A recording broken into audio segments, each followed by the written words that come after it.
Abdi, Khouatati, marhaba bikoum, bonsoir, bonjour, parce que je pense que vous nous regardez tout le temps et comme c'est des vidéos qui sont enregistrées et qui resteront éternellement sur YouTube ou là sur Facebook, ça fait plaisir de vous retrouver tout le temps. شوفوا اليوم يا جماعة حنتكلموا على la situation économique en Algérie.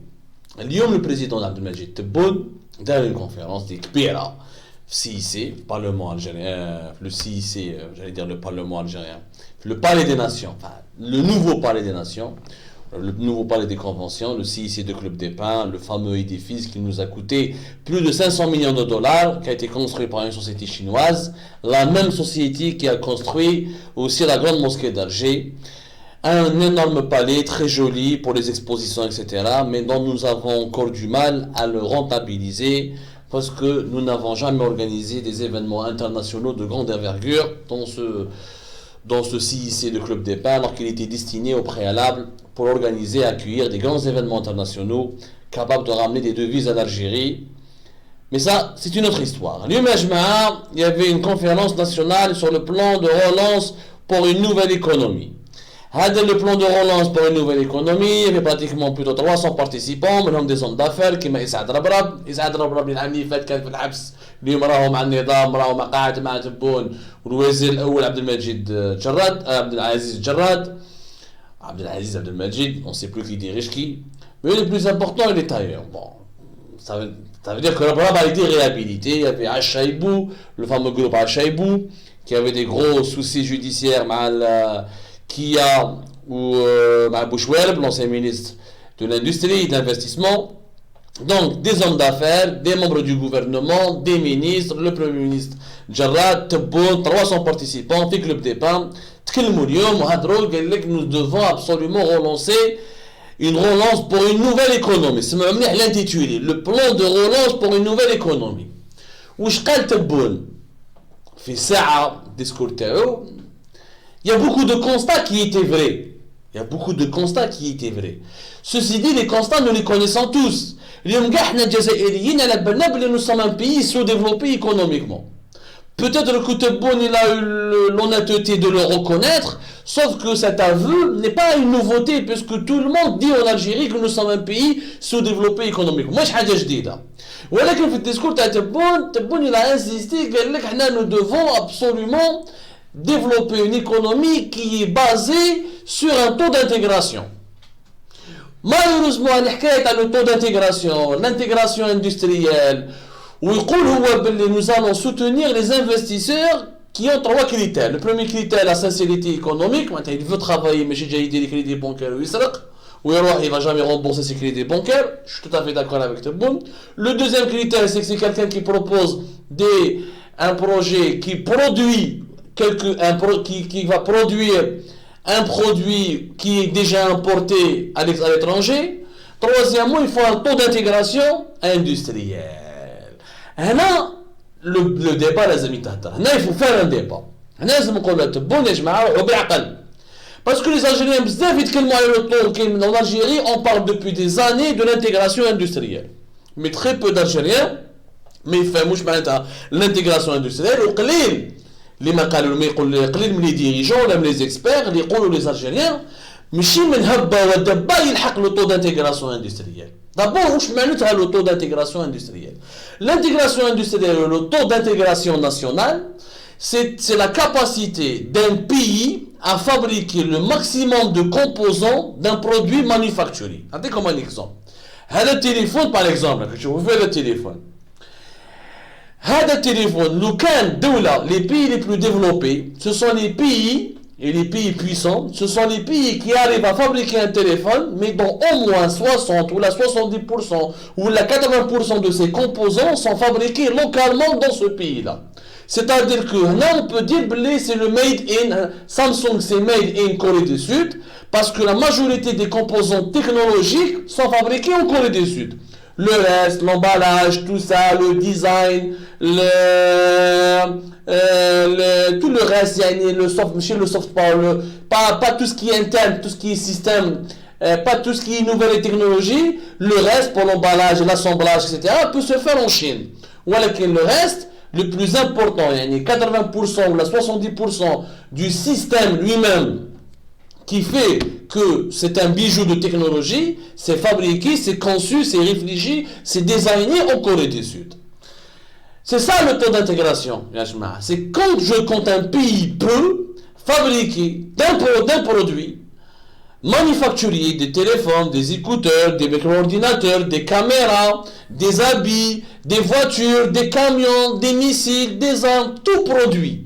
Si dans chaque produit que je fabrique ou là que je consomme dans mon pays, si je peux fabriquer entre 50 et 80% de ces composants, oui, je suis un pays qui est développé économiquement. Je suis un pays qui fait de l'industrie. Sauf que dans ce nouveau plan de relance pour une nouvelle économie, ils nous donneront des crédits bancaires, ils ne soutiendront que les projets qui pourront proposer un taux d'intégration qui est à hauteur de 50%. بصح كيفاش تلحق 50% ماشي بالهبه والدبه لا كوري دي سود ماشي في عام وليله جات خدمت تليفون سامسونج وين 80% ou 60% de ses composants sont de provenance de la Corée du Sud. Ce n'est pas comme ça que ça marche, Ajma. Le taux d'intégration est un processus industriel. قبل ما تلحق le taux d'intégration de 50%, est-ce que عندك les sous-traitants? C'est la question de la sous-traitance.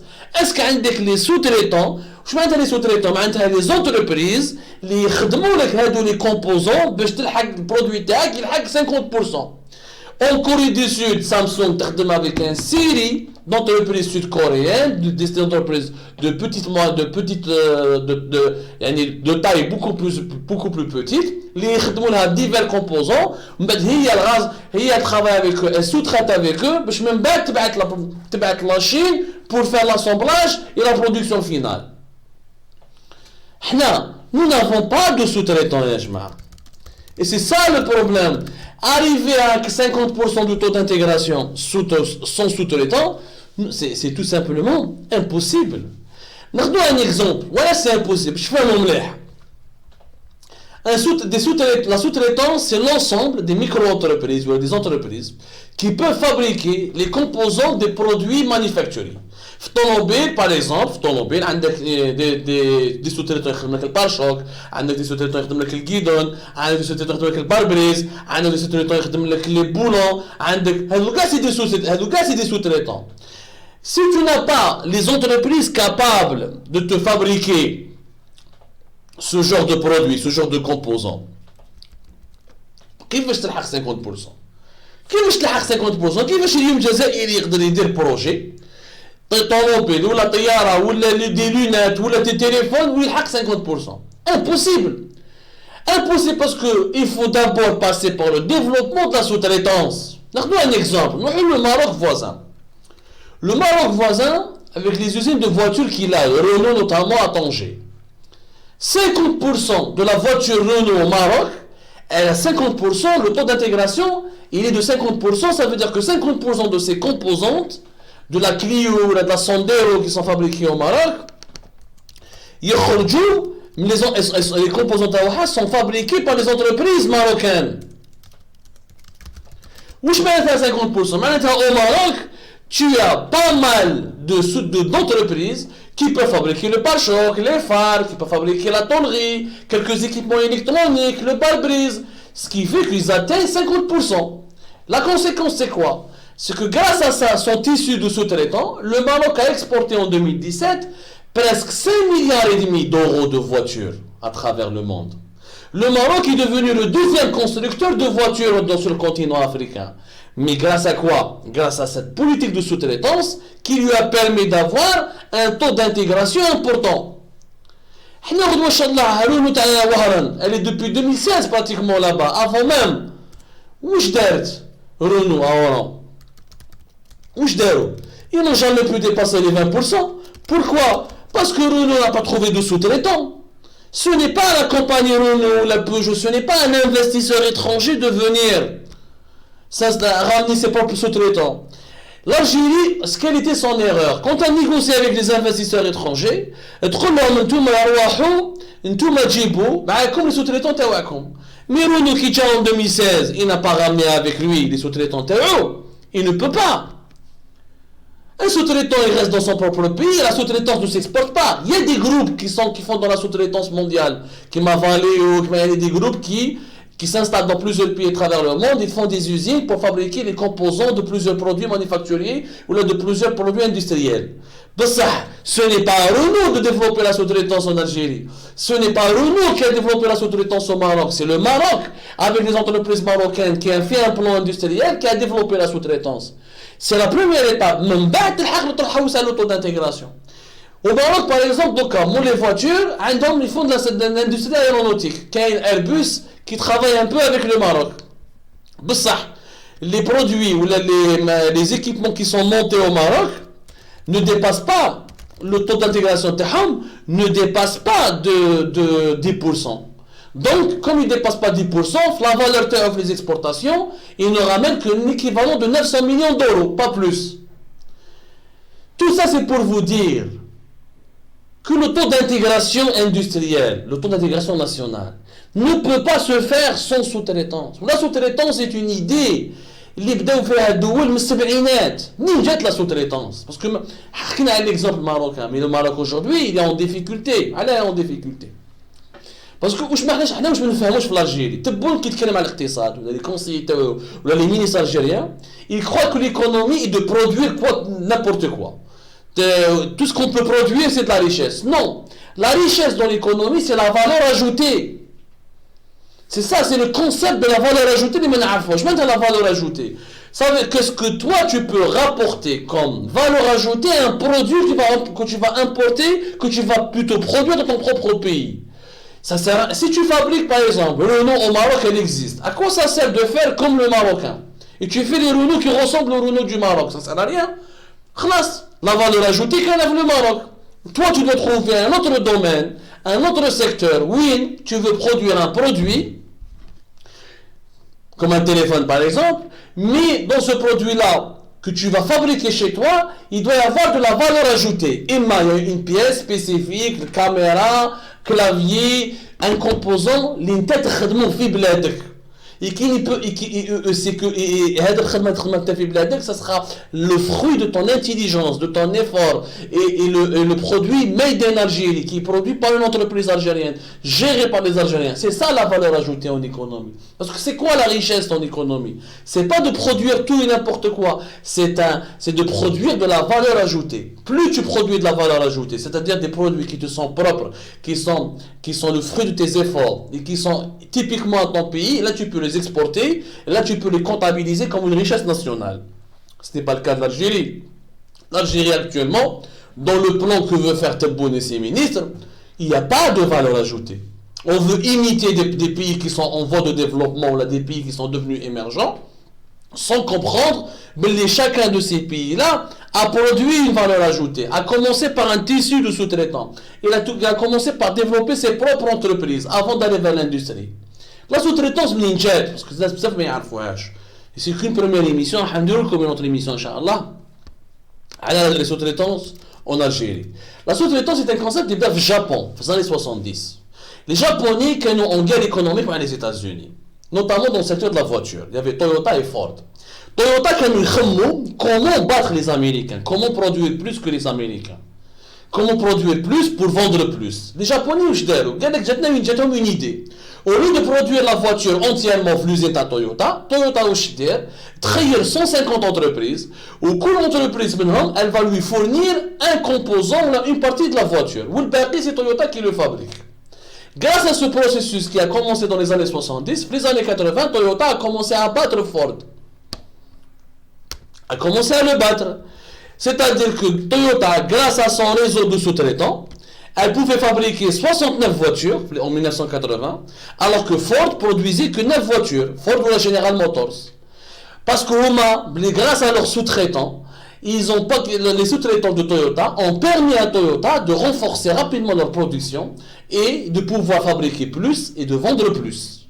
Le modèle de la sous-traitance, beaucoup de pays s'en ont inspirés. L'Inde, par exemple, ils ont voulu devenir ce qu'on appelle, la Chine, elle est devenue l'usine du monde. Mais l'Inde, elle est devenue le bureau du monde. Tous les services informatiques sont sous-traités en Inde. Pourquoi? Parce que les Indiens, ils ont beaucoup investi sur leurs universités et l'enseignement supérieur. Ils ont formé les meilleurs ingénieurs informatiques. Du coup, la gestion des logiciels, la création de logiciels, la gestion des services des plateformes de e-commerce, des centres d'appel, tout ce qui est IT, tout ce qui est informatique, il est géré depuis l'Inde. Et l'Inde, elle s'est spécialisée dans ce domaine. La Chine, elle s'est spécialisée dans un autre domaine, dans l'industrie. Le Brésil, il a voulu faire la sous-traitance, mais je me spécialise dans l'activité, la production agricole. Chaque pays doit se spécialiser en quelque chose. Le Maroc, dans une étude de marché, je me spécialise dans l'industrie du montage mécanique. Parce que j'ai le port de Tanger, je suis à côté de l'Europe, je suis à la porte de l'Afrique. Aujourd'hui, le Madagascar est en train de faire une nouvelle stratégie pour proposer une main-d'œuvre qui est beaucoup moins chère, mais en se spécialisant dans la sous-traitance dans un autre domaine, qui est le domaine de la communication. C'est comme ça, il faut des stratégies, il faut des plans. Il faut faire un plan, le plan de l'Algérie de 2040, de 2035, de 2030. Qu'est-ce qu'on veut faire de l'économie algérienne? Je dis qu'on est relancer l'économie. C'est ça, relancer l'économie. N'importe qui dit, on va relancer l'économie. Tu vas la relancer comment? Avec quelle stratégie? Avec quel plan? Tant qu'on n'a pas une stratégie globale, tu dessines une stratégie globale. Je ne sais pas une stratégie globale, tu fais une étude. Par exemple, tu as beau dire ou les startups. Mais là, il y a des startups. Je vais l'auto d'intégration. L'auto d'intégration, c'est l'industrie. Si tu ne veux pas faire d'industrie, pas les startups. Mais si tu veux faire une industrie avec un taux d'intégration national de 50%, les au moins 2 ou 3 ans, si ce n'est pas plus, pour faire des sous-traitants, des entreprises algériennes soutenues financièrement avec un écosystème, avec des zones franches, avec des zones industrielles dignes de ce nom, où ces entreprises peuvent produire, apprendre à produire et faire dans la production de certains composants qui sont essentiels pour des produits industriels. Mais tout ça, c'est une étude générale, précise, stratégique qu'il faut le faire. Et malheureusement, l'Algérie est en train de fonctionner avec les slogans au lieu de fonctionner avec des véritables stratégies.